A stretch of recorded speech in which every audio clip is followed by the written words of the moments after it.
குறைந்த விலை நிறைந்த தரம். தங்கள் தேவைகள் அனைத்தும் ஒரே இடத்தில். ஜெயச்சந்திரன் மில்கி மிஸ்ட் பன்னீர், ஹை புரோட்டீன் பன்னீர். வணக்கம் நண்பர்களே, மின்னம்பலம் டிஜிட்டல் திண்ணைக்கு உங்களை வரவேற்கிறோம். நான் ராகவேந்திர ஆரா. இன்றைய டிஜிட்டல் திண்ணையிலே கலைஞர் மகளிர் உரிமை தொகை மாதம் 1000 ரூபாய் வழங்கும் அந்த திட்டத்தில் அடுத்த கட்டமாக நடக்க இருக்கக்கூடிய ஒரு முக்கியமான முன்னேற்றம் குறித்த ஒரு எக்ஸ்க்ளூசிவ் தகவலை பார்க்க போகிறோம். அடுத்ததாக நாளை ஜனவரி 20ஆம் தேதி சென்னையை அடுத்துள்ள காஞ்சி மாவட்டம் பரந்தூர் விமான நிலைய அந்த எதிர்ப்பு போராட்டக் குழுவினரை தமிழக வெற்றிக் கழக தலைவர் விஜய் சந்திக்க இருக்கிறார். அது பற்றிய விஷயங்களையும் பார்க்க இருக்கிறோம். முதலில் கலைஞர் மகளிர் உரிமை தொகை திட்டம் மாதம் 1000 ரூபாய் கடந்த 2023 செப்டம்பர் மாதம் 15ஆம் தேதியிலிருந்து இது வழங்கப்பட்டு வருகிறது. 2021 சட்டமன்ற பொதுத் தேர்தலில் திமுக அறிவித்த முக்கியமான வாக்குறுதியாக நாங்கள் வெற்றி பெற்றால் அனைவருக்கும், அனைத்து குடும்ப தலைவி அவர்களுடைய அக்கௌண்ட்டுக்கு மாதம் 1000 ரூபாய் வழங்குவோம் என்று தேர்தல் அறிக்கையிலே அவர்கள் குறிப்பிட்டிருந்தார்கள். வெற்றி பெற்று ஆட்சி அமைத்து விட்டார்கள். 2021 ஆட்சி அமைந்ததும் அந்த திட்டம் நடைமுறைப்படுத்தப்படவில்லை. அப்போதே பல்வேறு எதிர்க்கட்சிகள் ஏன் இன்னும் அந்த திட்டத்தை அமல்படுத்தவில்லை என்றெல்லாம் கேள்வி கேட்டார்கள். சாத்தியமில்லாத ஒரு திட்டத்தை வாக்குறுதியாக கொடுத்துவிட்டு ஏன் இப்போது அதை செயல்படுத்த மறுக்கிறீர்கள் என்றெல்லாம் கேட்டார்கள். இந்த நிலையில்தான் 2023 பட்ஜெட்டில் அப்போதைய நிதியமைச்சர் பிடிஆர் பழனிவேல் தியாகராஜன் கலைஞர் மகளிர் உரிமை தொகை என்ற பெயரை அதற்கு வைத்து மாதம் 1000 ரூபாய் 2023 செப்டம்பர் 15ஆம் தேதி அண்ணா பிறந்த நாளிலிருந்து வழங்கப்படும் என்று அறிவித்தார். அதற்காக 7000 கோடி ரூபாய் ஒதுக்கப்படுகிறது என்றும் அப்போது நிதியமைச்சர் பிடிஆர் அறிவித்தார். அதன்படியே 2023 செப்டம்பர் 15ஆம் தேதியிலிருந்து ஒவ்வொரு மாதமும் 15ஆம் தேதி அந்த 1000 ரூபாய் மகளிர் உரிமை தொகை அவர்களுடைய அக்கௌண்ட்டிலே சென்று சேர்ந்து கொண்டிருந்தது. இதில் முக்கியமான விஷயம், திட்டம் செயல்பாட்டுக்கு வந்தபோது அதற்கான வரம்புகள், நிபந்தனைகள், தகுதிகள் என்று பிடிஆர் அறிவித்தார்.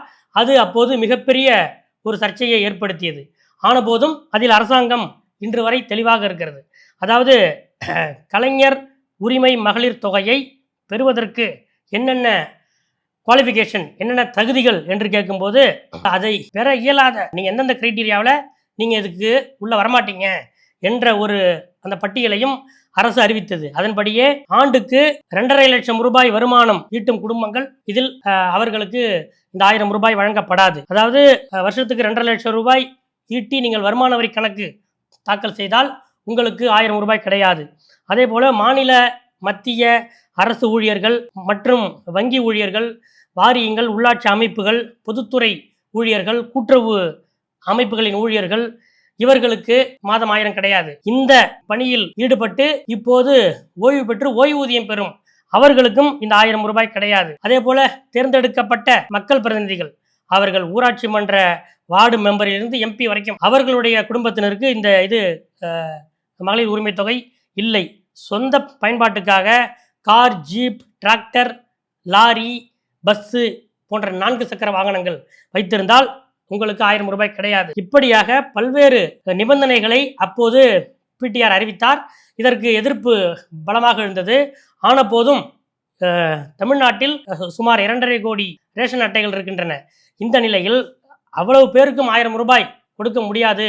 கொடுத்தால் நிதி நெருக்கடி, ஏற்கனவே இருக்கிற நிதி நெருக்கடியில் மேலும் அதிக சிக்கல் ஏற்படும் என்பதால் தான் இந்த மாதிரி ஒரு தகுதிகளை பிடிஆர் அப்போது நிர்ணயித்தார். இதன்படி பார்த்தார் சுமார் 1 கோடி குடும்ப அட்டைகளுக்கு, பெண்களுக்கு இந்த உரிமை தொகை வழங்கப்பட்டு வருகிறது. இப்படிப்பட்ட இந்த நிலையில் தான் அடுத்த கட்டமாக இதில் என்ன செய்யலாம் என்பது பற்றி ஆலோசனைகள் தொடர்ந்து நடந்து வருகின்றன. ஏனென்றால் கடந்த சட்டமன்ற கூட்டத்தொடரிலே சட்டமன்ற உறுப்பினர் ஈஸ்வரன் உள்ளிட்ட இன்னும் சிலர் பேசும்போது கலைஞர் மகளிர் உரிமை தொகைக்கு கேட்டு விண்ணப்பம் செய்தவர்களுடைய எண்ணிக்கை அதிகரித்து கொண்டே இருக்கிறது.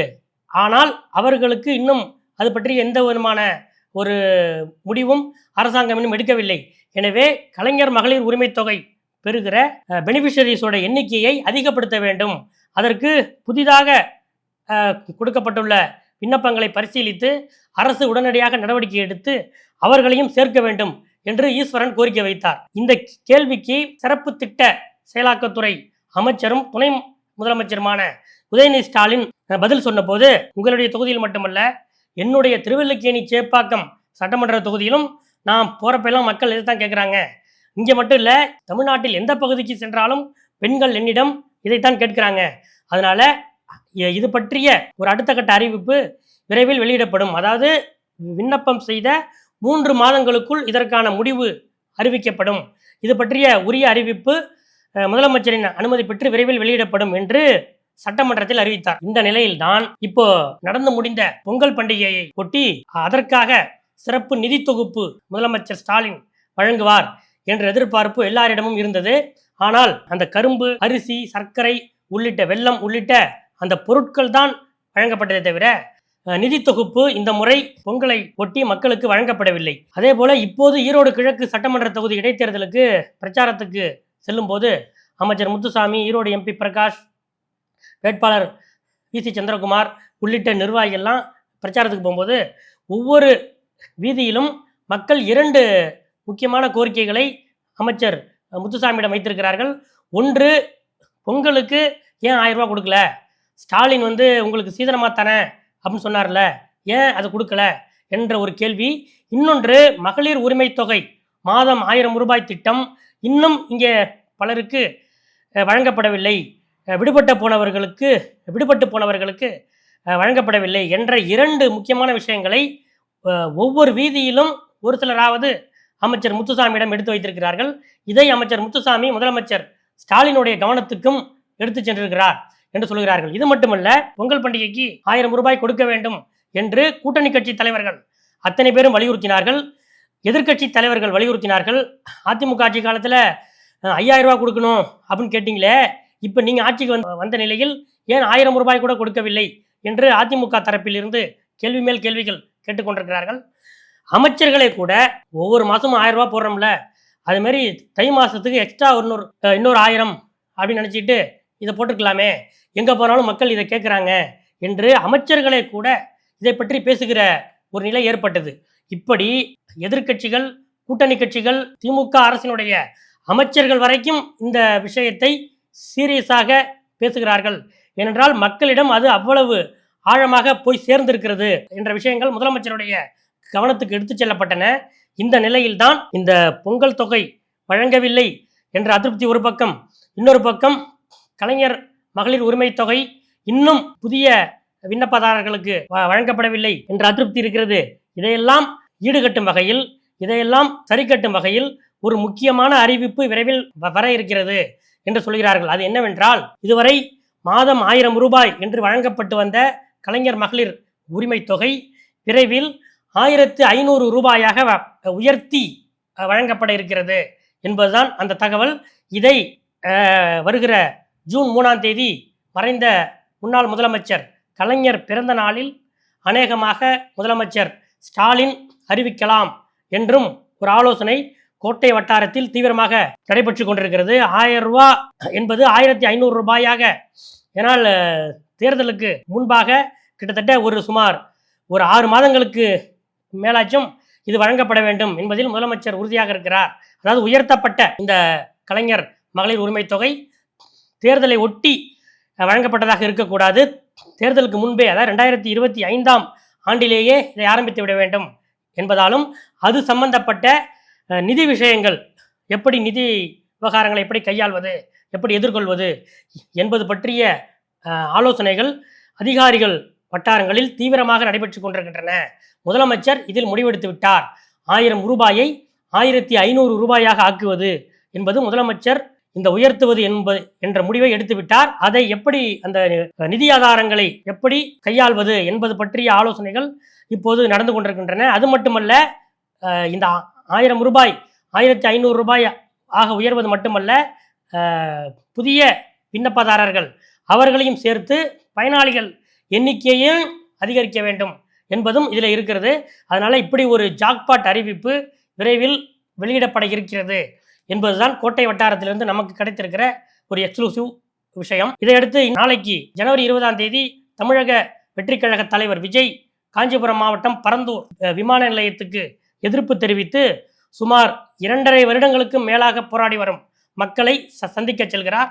அவர் அந்த சந்திக்க செல்லும் நிகழ்வு தமிழகம் தாண்டிய அளவிலும் பேசு பொருளாக மாறியிருக்கிறது. விஜய் அங்கே போராட்ட குழுவினரை சந்திக்க போகிறாரு, அதற்கு அனுமதி வேண்டும் என்று சில நாட்களுக்கு முன்பு அந்த கட்சியின் பொதுச் செயலாளர் புசி ஆனந்த் சார்பில் காவல்துறையிடம் அனுமதி கோரி மனு அளிக்கப்பட்டது. அப்போது அவர் என்ன சொன்னார்கள் என்றால், முதலில் அந்த பரந்தூர் விமான நிலையம் அமைவதால் அங்கிருக்கும் சுற்று வட்டார கிராம மக்கள் பாதிக்கப்படுகிறார்கள் என்பது அந்த போராட்ட குழுவினர் சொல்லி வரும் ஒரு முக்கியமான கோரிக்கையாக இருக்கிறது. அதனால் இந்த திட்டத்தை கைவிட வேண்டும் என்பது அவர்களுடைய கோரிக்கையாக இருக்கிறது. அந்த வகையில் அந்த பாதிக்கப்படும் மக்கள் ஏகனாபுரம் கிராமத்தில் இருக்கக்கூடிய ஒரு கிரவுண்டில் ஒரு அம்பேத்கர் திடலில் விஜய் மக்களை சந்திப்பது என்று ஒரு முடிவு ஏற்கனவே எடுக்கப்பட்டு அதன் பேரில் தான் காவல்துறையிடம் அனுமதி கோரப்பட்டிருந்தது. ஆனால் கடந்த 2-3 நாட்களில் அங்கே மழை பெய்ததால் அந்த இடம் சேரும் சகதியுமாக காணப்படுகிறது. அதனால் தனியார் மண்டபத்தில் இந்த நிகழ்ச்சியை வைத்துக் கொள்ளலாம் என்று காவல்துறை தரப்பில் சொல்லப்பட இவர்களும் சரி என்று முதலில் சொல்லியிருக்கிறார்கள். ஆனால் இப்போது இல்லை, நாங்கள் ஏற்கனவே திட்டமிட்டபடி அந்த அம்பேத்கர் கிரவுண்டில் தான் விஜய் மக்களை சந்திக்கணும் அப்படின்றத தவேக நிர்வாகிகள் காஞ்சிபுரம் மாவட்ட காவல்துறையிடம் வலியுறுத்தியிருக்கிறார்கள். இது பற்றி காவல்துறையினர் மேலிட உத்தரவுக்காக எதிர்பார்த்து காத்திருந்தனர். அதே நேரம் இதுவரை எந்தெந்த அரசியல் தலைவர்கள் அங்கே வந்தார்கள், அப்போது என்னென்ன வழிமுறைகள் விதிமுறைகள் கடைபிடிக்கப்பட்டதோ அதையே இவர்களுக்கும் பண்ணுங்கள், அதில் எந்த விதமான மாற்றமும் வேண்டாம் என்பதுதான் அறிவுறுத்தலாக இருக்கிறது. ஏற்கனவே திருமாவளவன் அங்கே போய் மக்களை சந்தித்திருக்கிறார். பரந்தூர் என்பது காங்கிரசின் மாநில தலைவர் செல்வ பெருந்தகையுடைய ஸ்ரீபெரும்புதூர் சட்டமன்ற தொகுதிக்குள்ளே வருகிறது. அந்த தொகுதியின் சட்டமன்ற உறுப்பினராக செல்வ பெருந்தகை அங்கே சென்ற போதும் ஒரு 15-20 நபர்களுக்கு மேல் அனுமதி வழங்கப்படவில்லை. அதாவது அவர்களோடு அங்கே மக்களை சந்திக்க செல்லும் அரசியல் கட்சி நிர்வாகிகள் ஒரு 15-20 பேர் வரைக்கும் தான் அந்தந்த கட்சி தலைவர்களோடு செல்ல வேண்டும் என்பதுதான் இதுவரைக்கும் போலீஸார் போட்டிருக்கிற கண்டிஷன். அதன்படி தான் எல்லாரும் இதுவரை சென்று வந்திருக்கிறார்கள். அதே போல தான் விஜயோடு யார் யார் வர்றாங்க என்ற பட்டியலை போலீஸ் கேட்டிருக்கிறது. அதன்படியே அவர்களுக்கு மட்டும்தான் அங்கே அனுமதி என்று போலீஸ் தரப்பில் சொல்லப்படுகிறது. போராட்ட குழு தரப்பில் விசாரித்த போது விஜய் தரப்பில் எங்களை சந்திக்க வேண்டும் என்று கேட்டார்கள். நாங்களும் எங்களுக்கு யார் ஆதரவு தெரிவித்தாலும் நாங்கள் வரவேற்க கடமைப்பட்டிருக்கோம். அதனால எங்களுடைய இந்த கோரிக்கை இன்னும் விரிவாக எடுத்து செல்லப்பட வேண்டும் என்ற அடிப்படையில் விஜயுடைய அந்த கோரிக்கைக்கு நாங்களும் சம்மதம் தெரிவித்தோம். அதன் அடிப்படையில் தான் வருகிறார். ஏற்கனவே நாங்கள் இங்கே இருக்கிற மக்களுக்கு நாங்கள் சொல்லிட்டோம், அனைவரும் ஆதார் கார்டோடு வாங்க, இந்த இடத்துக்கு வரும்போது ஆதார் கார்டோடு வாங்க என்று சொல்லியிருக்கிறோம். ஏனென்றால் பரந்தூர் மற்றும் அதை சுற்றியுள்ள பாதிக்கப்படும் அந்த கிராமங்களை சேர்ந்த மக்கள் தான் இங்கே வர வேண்டும் என்று நாங்களும் கோரியிருக்கிறோம். அதனால் வெளியூர் மாவட்ட மக்களோ இங்கு வருவதற்கு வேலை இருக்காது, போலீஸாரும் அப்படி ஒரு சூழலை உருவாக்க மாட்டார்கள் என்று பரந்தூரிலிருந்து வரும் தகவல்கள் தெரிவிக்கின்றன. நாளை விஜய் அங்கு சென்றவுடன் என்ன நடக்கிறது என்பதுதான் நாளை முழுதும் மீடியாக்களிடையே பேசுபொருளாக இருக்கப் போகிறது. இதுதான் இன்றைய அரசியல் அப்டேட். அடுத்தடுத்த அப்டேட்டுகளை அறிந்து கொள்ள தொடர்ந்து காத்திருங்கள். நன்றி.